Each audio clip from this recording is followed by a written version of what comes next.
Good evening dear student. आज हम लोग पढ़ेंगे परमाणु और अणु पार्ट थर्ड, जो कि कक्षा 9 के विज्ञान के अध्याय 3 का, उसके अंतर्गत आज हम लोग देखेंगे कि परमाणु क्या है। तो आइए देखते हैं। परमाणु किसी तत्व का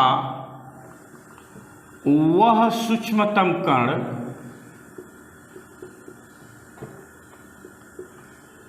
जो रासायनिक अभिक्रिया में भाग ले सकता है, परंतु स्वतंत्र अवस्था में नहीं रह सकता, परमाणु कहलाता है।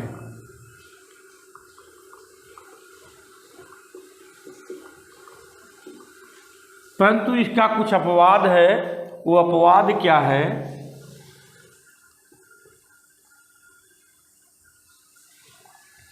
अपवाद में जितनी अक्रिय गैसें होती हैं, अक्रिय गैसें जैसे हीलियम, नियान और आर्गन, क्रिप्टॉन आदि। तो इसको नोट कर लीजिए। उसके बाद फिर इरेज करके फिर आगे देखते हैं कि अणु क्या है। हो गया? चलिए ठीक, ओके।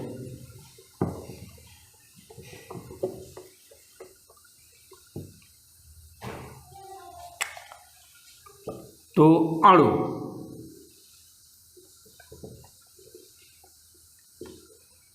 क्या है? किसी तत्व या यौगिक का वह सूक्ष्मतम कण जो स्वतंत्र अवस्था में रह सकता है तथा उसका रासायनिक संगठन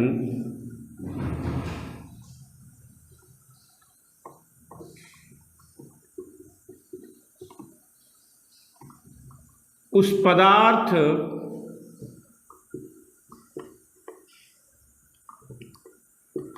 के रासायनिक संगठन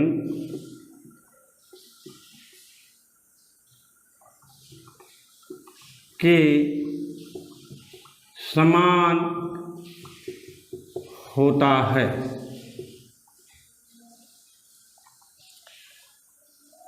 तो अब पॉइंट ये उठता है कि अणु बनते कैसे हैं। तो अणु जो हैं,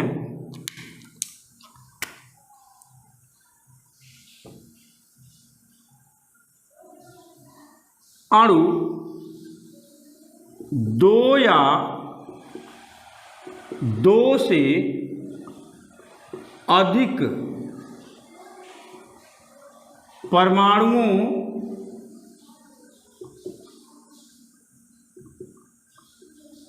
के संयोग से बनते हैं। इसको नोट करिए।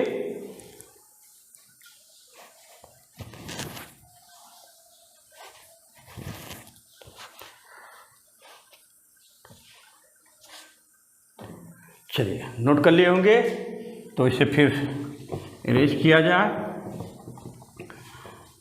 अच्छा, एक चीज़ और बता दूं, इसमें आपने देखा था दो और शब्द है, एक तत्व है, दूसरा यौगिक है। इसका मतलब हुआ कि अणु जो है वो दो प्रकार के हैं। अणु क्या हैं? वो दो प्रकार के हैं। कौन कौन से, आइए देखते हैं। पहला जो अणु होता है उसे हम कहते हैं तत्वों के अणु। तत्वों के अणु, या इसको हम कहते हैं समपरमाणुक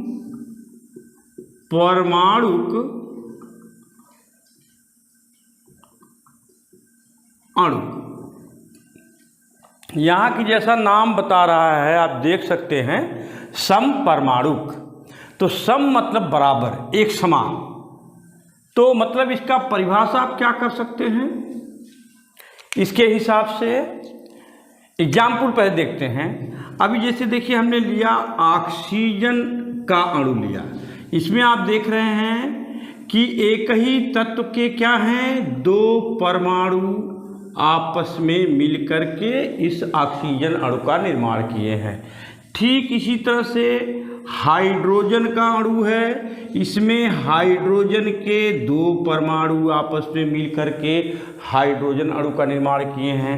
नाइट्रोजन है, नाइट्रोजन अणु का निर्माण नाइट्रोजन के दो परमाणु मिलकर के किए हुए हैं। तो इससे परिभाषा क्या बनती है? परिभाषा साफ साफ आपके सामने दिखनी चाहिए। तो आइए देखिए, इस एग्जाम्पल के आधार पर हम बताते हैं आपको कि जब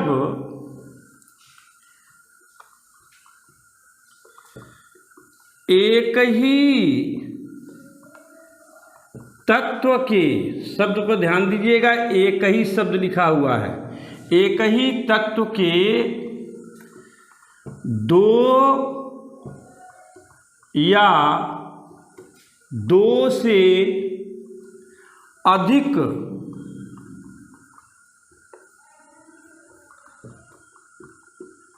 परमाणु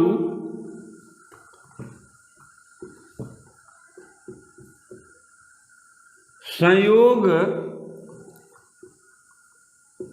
करके अणु बनाते हैं, तो उसे समपरमाणुक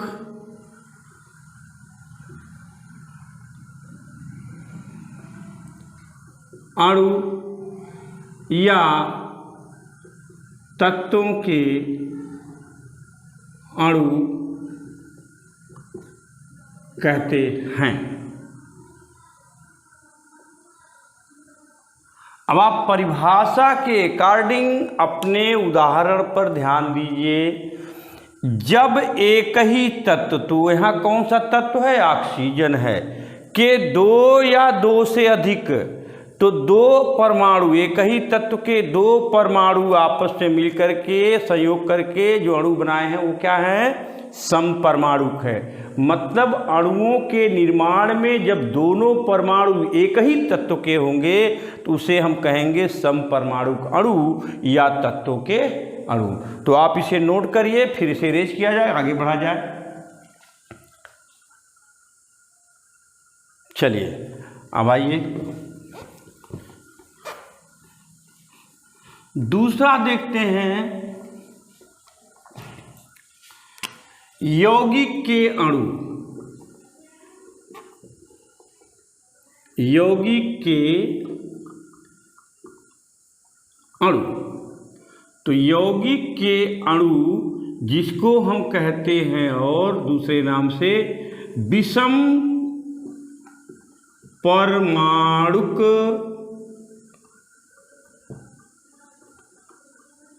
अणु।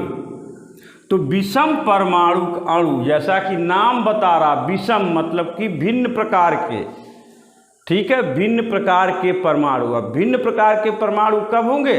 जब दोनों तत्व अलग अलग होंगे। दोनों तत्व अलग अलग होंगे। जब उनके दो अलग अलग तत्वों के परमाणु आपस में मिल करके या संयोग करके एक अणु का निर्माण करते हैं तो उस अणु को हम कहते हैं यौगिक के अणु या फिर विषम परमाणु अणु। जैसा नाम साफ दिखा रहा है, एग्जाम्पल आप देख सकते हैं। आपने ले लिया क्या, NaS3। तो NaS3 में एक चीज़ और देखिए कि यहाँ एक तो क्या है, नाइट्रोजन है, एक कौन सा तत्व है, नाइट्रोजन है, दूसरा क्या है, हाइड्रोजन है। तो यहाँ पर आपने नाइट्रोजन लिया है एक तत्व और दूसरा क्या लिया है, हाइड्रोजन लिया है। लेकिन यहाँ देखिए कि एक निश्चित अनुपात है। यहाँ देखिए ये एक परमाणु है तो ये क्या है, 3 परमाणु। नाइट्रोजन का एक परमाणु हाइड्रोजन के 3 परमाणु से संयोग कर रहा है तो क्या बन रहा है आपके पास में, अमोनिया बन रही है।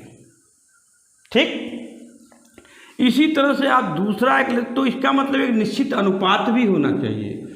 जो भिन्न भिन्न तत्वों के 2 या 2 से अधिक परमाणु जब आपस में एक निश्चित अनुपात में संयोग करके अणु का निर्माण करेंगे तो उस अणु को हम कहेंगे यौगिक अणु या विषम परमाणु अणु। एक एग्जाम्पल और देखते हैं। जैसे अपने पास में क्या है, H2O। यहाँ देखिए क्या है, यहाँ हाइड्रोजन इधर है, ऑक्सीजन यहाँ है। तो हाइड्रोजन के कितने परमाणु हैं यहाँ पर, यहाँ पर हाइड्रोजन के 2 परमाणु हैं, ऑक्सीजन के कितने परमाणु हैं, 1 परमाणु है। तो यहाँ क्या बन गया, पानी। पानी में क्या है कि हाइड्रोजन के 2 परमाणु हैं, ऑक्सीजन का 1 परमाणु है। दोनों जब कंबाइन किए तो क्या बना, वाटर का अणु बना। इसी तरह से अब अगर आप ये H2 और O2 ले लें तो यहाँ क्या है, हाइड्रोजन के 2 परमाणु, ऑक्सीजन के भी 2 परमाणु हैं। जब इस तरह का रेशियो आ जाएगा तो यही हाइड्रोजन और ऑक्सीजन क्या बन जाएगा, हाइड्रोजन पेरोक्साइड बन जाएगा। और जब यही हाइड्रोजन और ऑक्सीजन, हाइड्रोजन 2 परमाणु, ऑक्सीजन 1 परमाणु रहेंगे तो क्या बन जाएगा, वाटर बन जाएगा। तो ये आप देख सकते हैं कि केवल प्रपोर्शन का अंतर हो जाता है, अनुपात का अंतर हो जाता है। एक ही 2 भिन्न प्रकार के तत्व हैं लेकिन उनके परमाणुओं में केवल अनुपात का अंतर होने से उस यौगिक का गुणधर्म बदल जा रहा है। तो आइए इसको डिफिनीशन कैसे तैयार करते हैं, इस परिभाषा के, इस उदाहरण के आधार पर देखते हैं। क्या कह सकते हैं आप कि जब 2 या 2 से अधिक प्रकार के तत्वों के परमाणु एक निश्चित अनुपात में संयोग करके अणु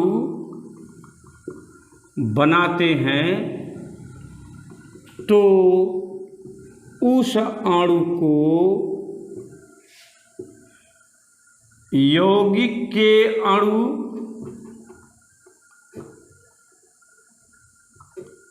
या